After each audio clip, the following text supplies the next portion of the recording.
ये लोग इतनी आसानी से आपको स्वतंत्रता नहीं देंगे। अरे आप बात करते हो, कब तक गाते रहोगे इसको कि मैंने नल छू लिया, मैंने घड़ा छू लिया, मैंने बाल्टी छू ली, मैंने ये छू लिया, मैंने लोटा छीन लिया। अरे वो तो आज भी हो रहा है। इंद्र मेघवाल जैसे बच्चे को, 9 वर्ष के बच्चे को मार दिया जाता है, और जितेंद्र जैसे व्यक्ति को मूंछ रखाने पर कत्ल कर दिया जाता है। कासगंज में बारात को छड़ने नहीं दिया जाता है। आपको मंदिरों में पिटाई होती है, कथा होती है तो आपको पीट पीट के भगा दिया जाता है। आपके संविधान को इसी धरती पर जलाया जाता है।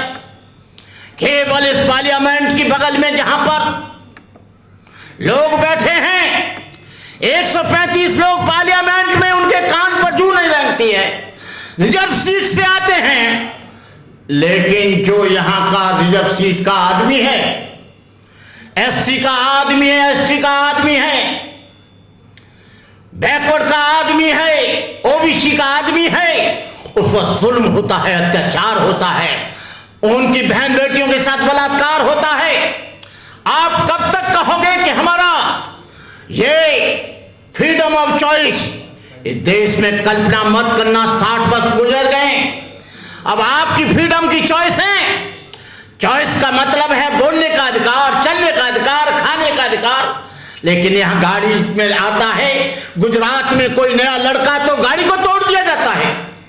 अंबेडकर की शर्ट पहन कर आता है तो उस शर्ट को फाड़ दिया जाता है। यदि वो उनके मरे हुए पशुओं को नहीं उठाता है तो उनके हाथ बांधकर पैर पर चढ़कर, ऊपर चढ़कर उन पर घोड़े बरसाए जाते हैं। अरे कहां फ्रीडम ढूंढ रहे हो? अपने हाथ में फ्रीडम लो। मुझे राहुल नागपाल जानता है, मुझे राजेंद्र पाल जानता है। मेरे ऊपर जुल्म हुआ, मैंने कभी एफआईआर नहीं की। उस जुल्म का बदला मैंने लिया। मैं सेंट्रल जेल में 1.5 साल तक फतेहगढ़ सेंट्रल जेल में रहा। मैंने कभी आह नहीं की। ये जो बच्चा है चंद्रशेखर आजाद, इसको छुड़ाने वाला, इसको हेल्प करने वाला बनते करुणा करे, मैं चुपचाप काम करता हूं। राहुल नागपाल जानता है। राहुल नागपाल, एडवोकेट सुरजीत, बालक राम, हम तीनों 2-2, 4-4, 10-10 बार जेल में गए। वहां कहता था कि हमको छुड़ा लो, हम के छुड़ा तो लेंगे, लेकिन तू कोई पार्टी मत बनाना। आदमी सोशल मूवमेंट के पीछे अपना राजनीतिक स्वार्थ तलाश रहा है, सामाजिक आंदोलन के पीछे अपना राजनीतिक स्वार्थ पूरा करता है। बाबा साहब ने कहा था ऐसे लोगों से कभी अपेक्षा मत करना कि ये तुम्हारा और तुम्हारे समाज का काम करेंगे। काशीराम कहते थे, हम जीते ना जीते, विधायक आए ना आए, राजनीति चले ना चले, लेकिन सामाजिक आंदोलन निरंतर चलता रहना चाहिए। जिसका समाज मजबूत होता है उसकी राजनीति मजबूत होती है। जिसका समाज मजबूत होता है उसकी सत्ता परिवर्तित होती है। यहां सत्ता और व्यवस्था का चक्कर है। यहां पर सामाजिक परिवर्तन कब आएगा? जब यहां पर सत्ता बदलेगी। और सत्ता को कौन बदलेंगे? आप लोग बदलेंगे। कल एक बैकवर्ड का आदमी था, उसने मेरे से कहा, बंते जी राम मंदिर तो बन गया और हमारा कल्याण भी राम मंदिर करेगा।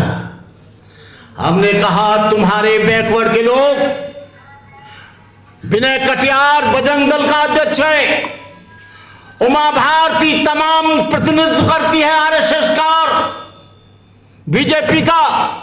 कल्याण सिंह कहा करते थे कि मैं राम मंदिर के लिए हजारों बार फांसी पर लटक जाऊंगा, लेकिन राम मंदिर की निर्माण कमेटी में एक भी बैकवर्ड को नहीं रखा गया। राम मंदिर के ट्रस्ट में एक भी एससी एसटी बैकवर्ड के आदमी को नहीं रखा गया। तो मैं कहता हूं कि आप लोग कहीं नहीं हैं, आपके छलावा करते हैं ये लोग बहुत बेईमान लोग हैं। अंबेडकर का फोटो लगाकर आपके सारे वोटों को ले लेते हैं। आप लोग बहुत इमोशनल हो, बहुत भावुक हो। मेरा मतलब आपसे नहीं है, आपके समाज से है, पिछड़ा वर्ग से है।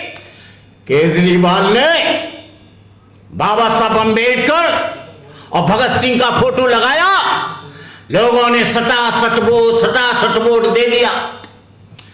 वाल्मीकि भाइयों को झाड़ू दिखाया, ये तुम्हारा झाड़ू है, फटाफट वाल्मीकियों ने वोट दे दिया।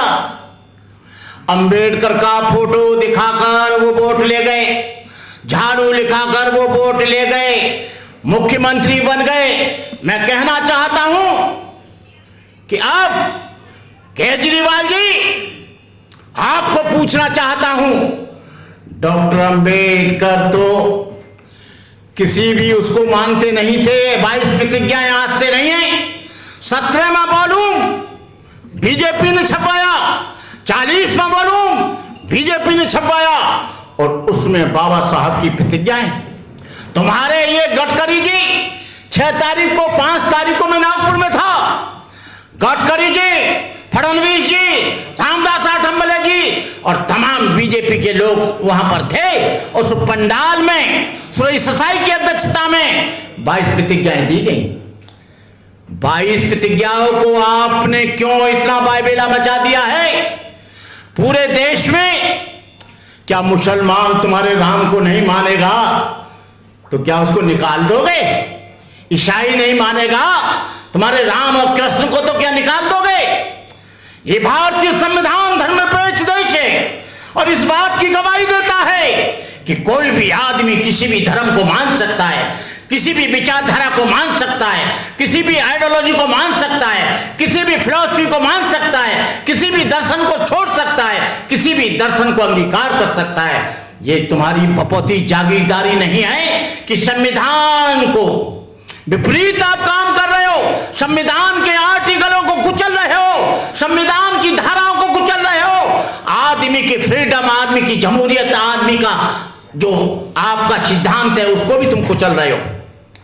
अरे 22 प्रतिज्ञाएं यदि राजेंद्र पाल नहीं मानता है, और 22 प्रतिज्ञाएं राजेंद्र पाल की नहीं है, 22 प्रतिज्ञाएं बंदे करुणाकर की नहीं है, 22 प्रतिज्ञाएं किसी और की नहीं है, ये बोधिसत्व डॉक्टर बाबा साहब अंबेडकर की 14 अक्टूबर 1956 की है। आप लोग बाबा साहब पर मुकदमा चलाओ, हम लोगों पर नहीं। इन्हीं शब्दों के साथ मैं आप लोगों से कहना चाहूंगा कि मिटा दो जमाने से कुनबा परस्ती, मिटा दो लुटेरों की शोषण की हस्ती, मिटा दो ये जातीयता वाली बस्ती, मिटा दो गरीबों की फाका परस्ती।